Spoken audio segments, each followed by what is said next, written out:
El sendero.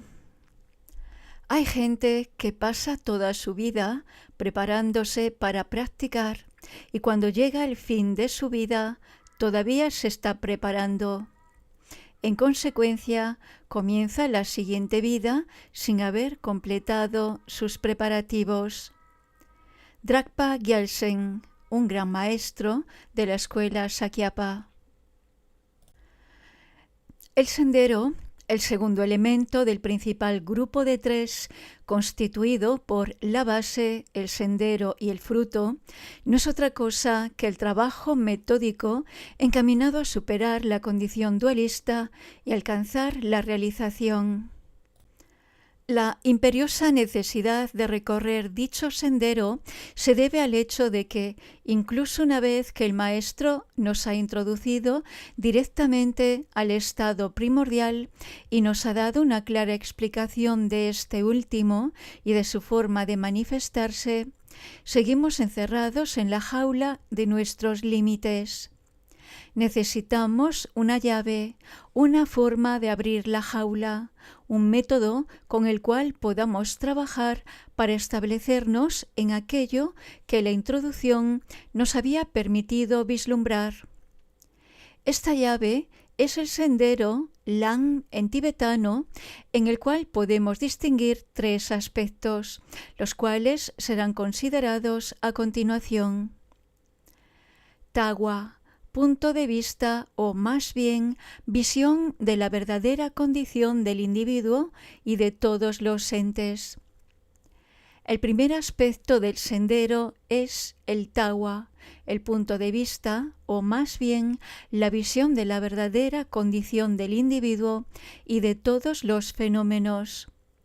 Decimos que, más que un punto de vista, el tawa es la visión de la verdadera condición de los entes, porque en el Dzogchen el término no indica un punto de vista filosófico o intelectual como el que se tiene en mente cuando, por ejemplo, se hace referencia a la filosofía madhyamika como el punto de vista de Nagarjuna. En el Dzogchen debemos observarnos a nosotros mismos, tanto a fin de identificar los límites que nos imponemos en cada uno de los tres aspectos de nuestra persona, cuerpo, voz y mente, como a fin de descubrir la verdadera condición o naturaleza absoluta de los mismos. El descubrimiento no dual y no conceptual de esta condición absoluta es el verdadero tawa del Dzogchen cuando lo hacemos estable. Superamos las limitaciones que constituyen la jaula de nuestro yo. Así pues, primero uno descubre exactamente cómo está condicionado en todo sentido y cómo sus propios límites le encierran en la jaula del dualismo. Esto implica afrontar todos los problemas propios, lo cual puede ser no tan fácil ni agradable. Hay muchos problemas prácticos, problemas de trabajo, problemas con las condiciones de vida, problemas para obtener suficiente para comer, problemas de salud, todos los cuales podrían considerarse como los problemas del cuerpo. Luego están los problemas de la voz o energía, el nerviosismo, las neurosis, los problemas psicosomáticos y disturbios de distintos tipos. Ahora bien, incluso si nos encontramos físicamente sanos y vivimos en la opulencia, seguimos teniendo muchísimos problemas con la mente, los cuales pueden ser sumamente sutiles y difíciles de ver, pues incluyen todos los juegos que jugamos para mantener, imponer e inflar nuestros egos. Hemos construido una jaula y quedado encerrados en ella, pero nuestro autoengaño nos permite ignorar su existencia. En consecuencia, lo primero que tenemos que hacer para salir de la jaula es descubrirla y a ese fin debemos observarnos a nosotros mismos constantemente. Esta es otra razón por la que el espejo o melón es un símbolo importante en el Dzogchen, además de servir como símbolo de la verdadera condición de la base e ilustrar la inseparabilidad de las dos verdades, la relativa y la absoluta.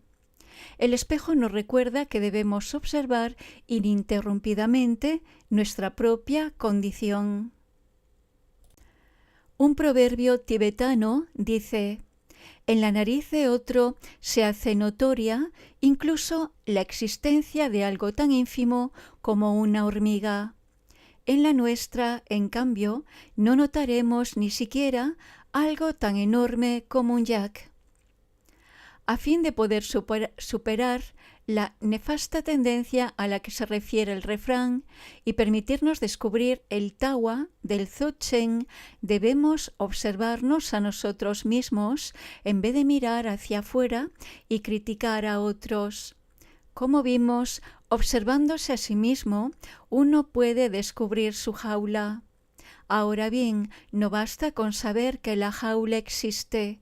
Es necesario desear sinceramente salir de ella y poner manos a la obra, puesto que la única manera de salir de la jaula es estableciendo el tawa o visión de la verdadera condición del individuo y de todos los fenómenos, que disuelve todo límite. Y esta tarea puede ser explicada en términos de los 3 principios de Garab Dorje. Uno tiene que acceder al tawa en la introducción directa al estado primordial o base.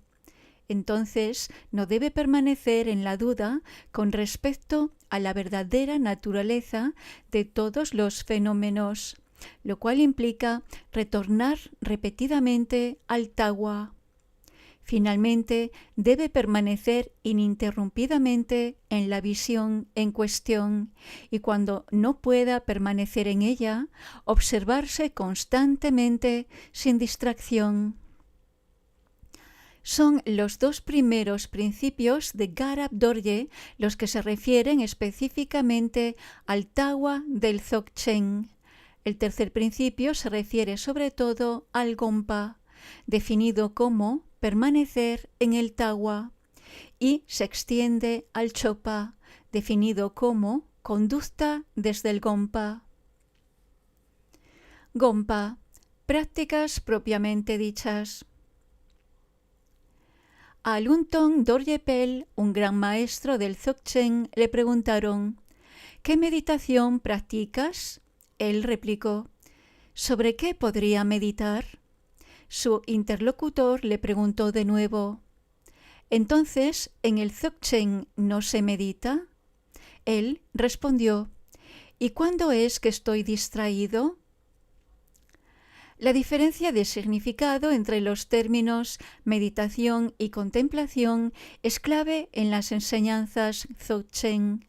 La práctica del Dzogchen, propiamente dicho, no es otra que la contemplación, la cual consiste en permanecer en el estado no dual que, sin interrupción y por su propia naturaleza, es autoliberador.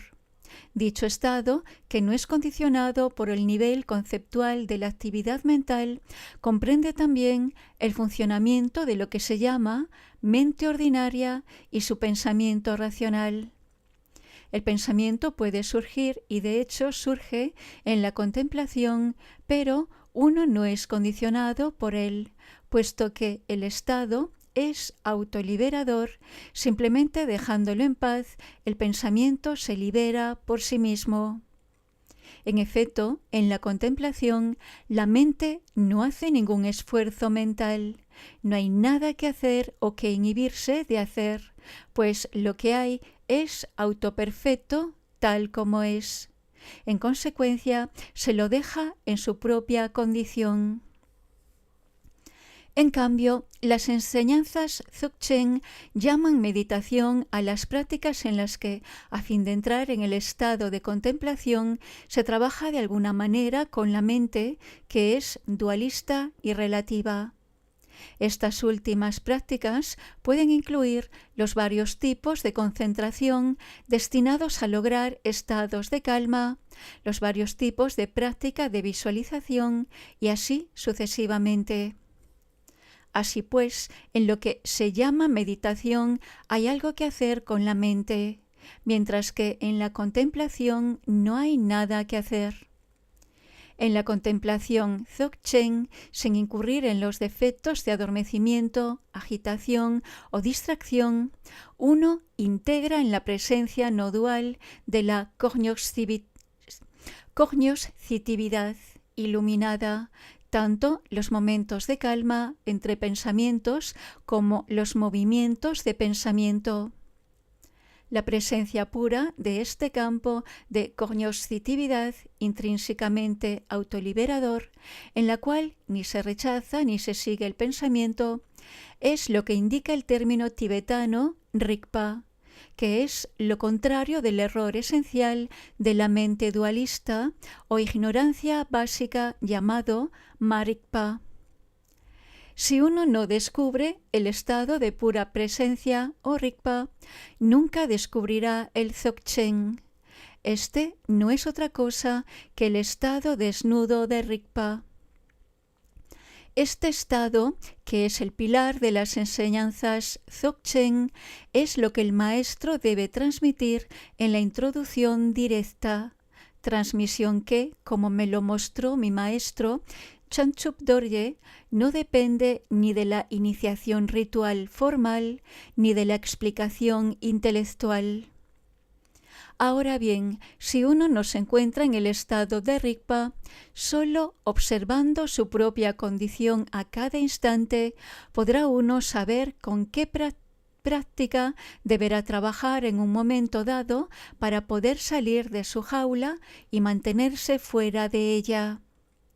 El problema es que, si un pájaro ha vivido en una jaula toda su vida, puede que ni siquiera se le ocurra que es posible escapar de ella. E incluso si se le ocurre y decide intentarlo, antes de poder abandonar definitivamente su encierro, tendrá que aprender a volar en una situación protegida, ya que mientras no sepa volar perfectamente, una vez que las barras de la jaula ya no estén allí para protegerlo, estará a la merced de quienes quieran devorarlo.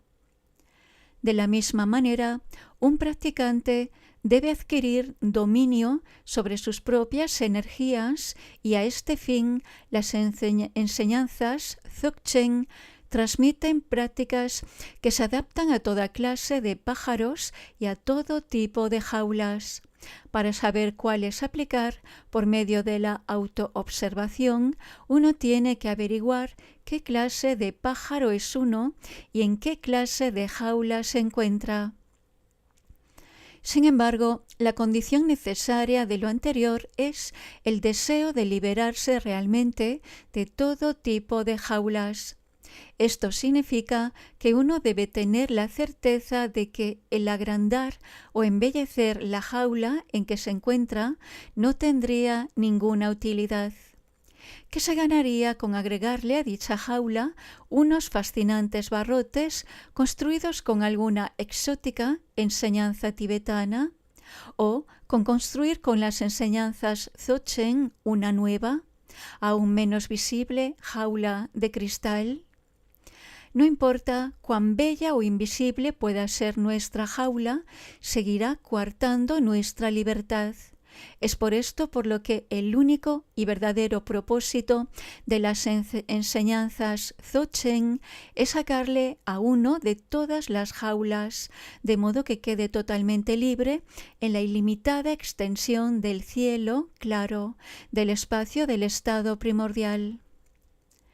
Las prácticas de las tres series pueden ser clasificadas en prácticas principales, la contemplación y las prácticas que conducen directamente a ella, y prácticas secundarias, las destinadas a desarrollar alguna capacidad particular o a obtener experiencias específicas, y las que trabajan de alguna manera a partir de la contemplación. Estas últimas incluyen las prácticas conocidas como los 6 yogas, la práctica del calor interno o tumo, la práctica de la transferencia de la conciencia o powa, y así sucesivamente, y todas las otras prácticas que pertenecen a niveles de la enseñanza distintos del Dzogchen. En efecto, un practicante de Dzogchen puede utilizar las prácticas sútricas del sendero de la renuncia y las prácticas tántricas de los senderos de purificación y transformación, pero siempre como algo secundario que suplementa su práctica principal. Los maestros no tienen un secreto que ocultar. El secreto del Dzogchen es, en verdad, autosecreto, pues lo que está oculto es el estado mismo del Dzogchen, y tan pronto como uno lo descubre, deja de ser secreto.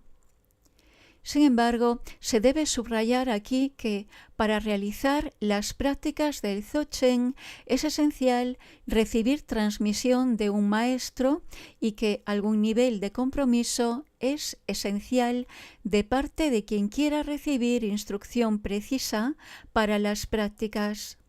Lo ideal es que haya una participación continua entre quien transmite y quien recibe, hasta que la transmisión se haya completado. Aunque existe una enorme variedad de prácticas, uno no tiene que aplicarlas todas. Cuando, habiendo observado su condición, uno entiende que una práctica particular le es útil o necesaria, la aplica. A continuación, presentaremos un cuadro comparativo de las prácticas principales del Dzogchen y consideraremos dichas prácticas muy brevemente, de modo que el lector pueda tener una visión general introductoria de las enseñanzas Dzogchen. Por supuesto, la mera descripción de una práctica no es lo mismo que la instrucción para practicar. Puesto que en cada individuo los 3 planos constituidos por el cuerpo, la voz y la mente están condicionados, distintas prácticas trabajan específicamente sobre cada uno de ellos y la instrucción para cada práctica, por lo general, especifica cuál debe ser la posición del cuerpo, cómo debe ser la respiración y también qué concentración de la atención, forma de mirar o visualización debemos aplicar. Algunas prácticas emplean el control del cuerpo y de la voz a fin de facilitar la concentración de nuestra mente. Otras pueden tener por objeto la simple relajación del cuerpo, mientras que otras trabajan en base a la voz y el sonido, como por ejemplo el canto Bhaja.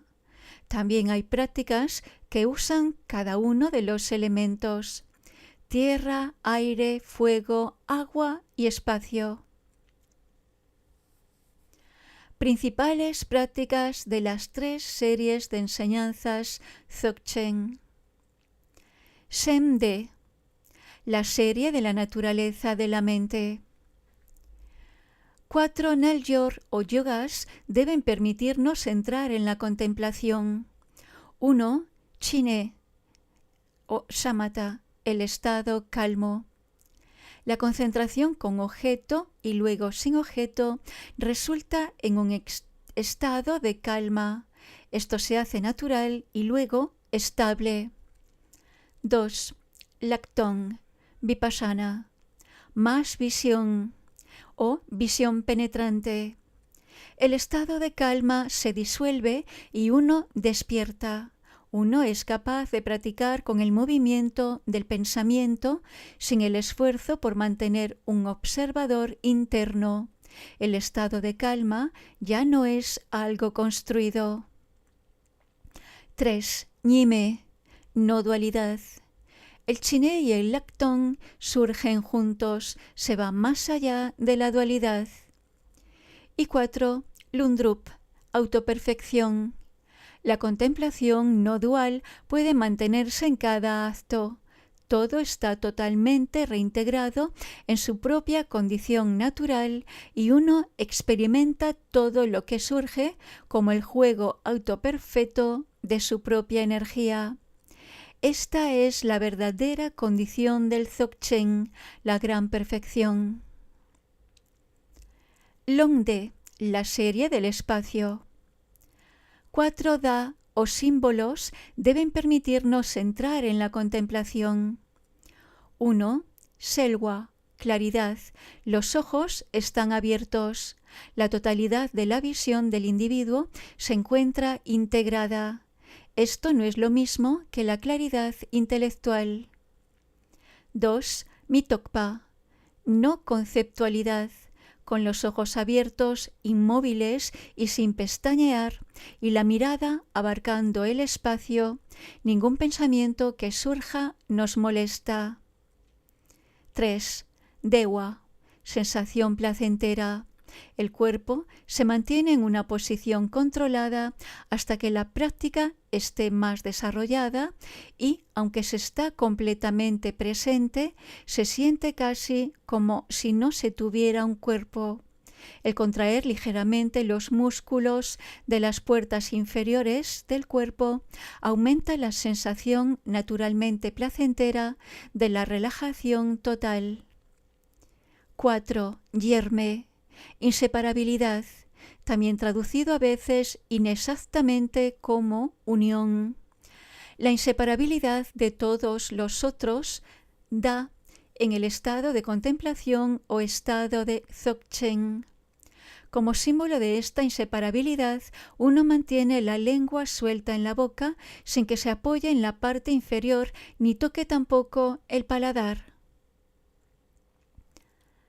Mengade, la serie esencial. Aunque esta serie también contiene prácticas para entrar en la contemplación, tales como los Rusen externo e interno y los 21 Shenxing, lo esencial es los 4 Chosak, tal como está, que deben permitirnos continuar en la contemplación. 1. Riwo, Chosak, Chosak de la montaña, que se refiere al cuerpo. Se deja el cuerpo tal como está, sea cual sea la posición del cuerpo, esa es la posición de la práctica. 2. Gyatso Chosak, Chosak del océano, que se refiere a los ojos. No se requiere ninguna mirada o forma de mirar particular. Cualquiera que sea la posición de los ojos, esa es la posición de la práctica. 3.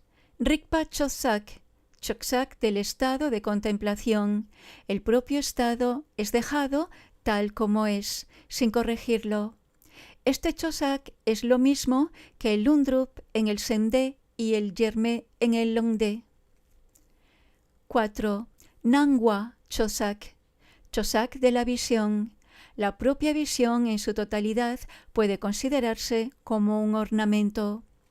Uno experimenta toda su visión kármica como su propia energía, no importa qué forma de ésta esté funcionando, la forma Dank, la forma Rolpa o la forma Sel. Los 4 Chosak se manifiestan simultáneamente en un mismo instante y eso es el Dzogchen, el estado de contemplación que se alcanza o en el cual se continúa es el mismo en las 3 series.